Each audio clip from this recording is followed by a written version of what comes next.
పశ్చిమ గోదావరి జిల్లాలోని చింతలపూడి జనబాట కార్యక్రమం నిర్వహించారు. జనసేన నాయకులు ఇందులో భాగంగా గడప గడపకు తిరుగుతూ పార్టీ మేనిఫెస్టోలోని అంశాలను ప్రజలకు వివరించారు. అనంతరం ప్రజల సమస్యలు అడిగి తెలుసుకున్నారు. జనసేన అధికారంలోకి వస్తే అన్ని సమస్యలను పరిష్కరిస్తామని హామీ ఇచ్చారు. గాజు గ్లాసుకు ఓటు వేసి జనసేనను గెలిపించాలని కోరారు. ఈ కార్యక్రమంలో జనసేన మహిళా నాయకురాలు, పార్టీ కార్యకర్తలు పాల్గొన్నారు. అలాగే గ్యాస్ బండలు ఉచితం కోటా సర్కిల్ నిమిత్తం 2500 నుంచి 3500 మీ మహిళలు.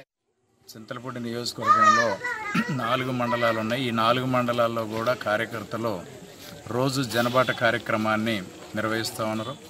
ఈ జనబాట కార్యక్రమంలో స్థానికంగా వార్డుల్లో తిరిగినప్పుడు ప్రజలు ఎదుర్కొంటున్నటువంటి సమస్యలను కూడా అధ్యయనం చేయటం, వాటి పరిష్కారానికి కూడా జనసేన పార్టీ ప్రయత్నం చేయాలని, అలాగే జనసేన పార్టీ యొక్క సిద్ధాంతాలు ఏడింటిని విడుదల చేసినటువంటి మేనిఫెస్టో 12 అంశాలను కూడా ప్రజలకు వివరిస్తా ఉన్నాం. చింతలపూడిలో బీసీ కాలనీలో మేము జనబాట జరుగుతుందండి చేస్తున్నాం. ప్రతి ఇంటింటికి తిరుగుతున్నాం. ప్రజల్లో, మహిళల్లో, ముఖ్యంగా మహిళల్లో చాలా స్పందన ఉంది.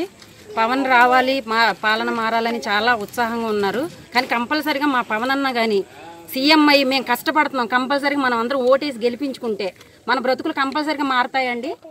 చింతలపూడిలో బీసీ